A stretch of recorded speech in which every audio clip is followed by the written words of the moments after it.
saatanan paskasäilyä, aisteekin kuin mummon vitussa. Roopesedän pornolinja. Voisi ei mittaa minun vittua vähän sen. Emme oo semmonen sitä ollenkaan, saatanaa vittupää. Miksi nämä mummot minulle soittelee?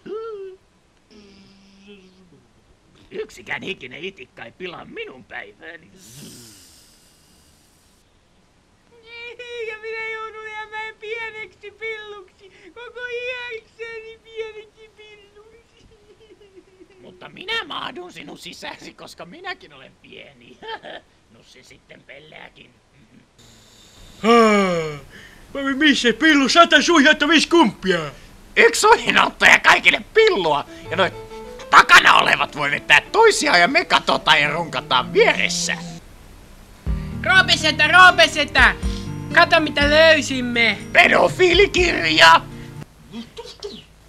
Hei, minä olen Tellervo. Hei mä oon Höpötintti ja mä laitan sul tästä takkiin vähän se rouva neiti rouva.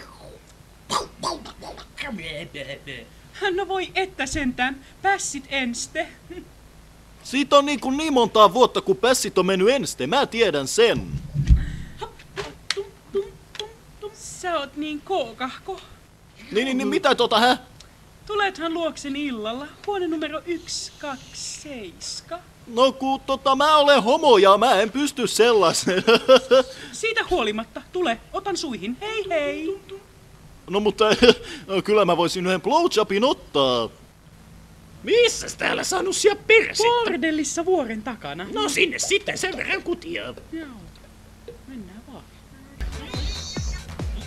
Mitä sä aiot, saatana korvapuusti?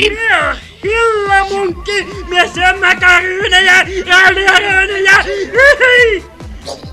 saatanan pillu.